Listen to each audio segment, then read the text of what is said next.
তবে এই পার্বণ মূলত দেশীয়দের মধ্যে প্রচলিত, মানে যাকে বলে ঘটিদের মধ্যে।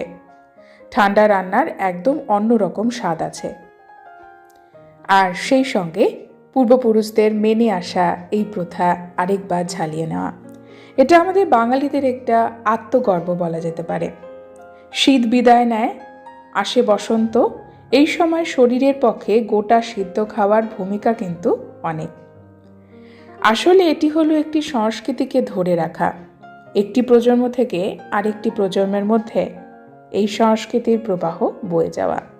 বন্ধুরা, আজকের পর্ব এখানেই শেষ হলো। পরবর্তী পর্বে নতুন একটি বিষয় নিয়ে আপনাদের সঙ্গে কথা হবে।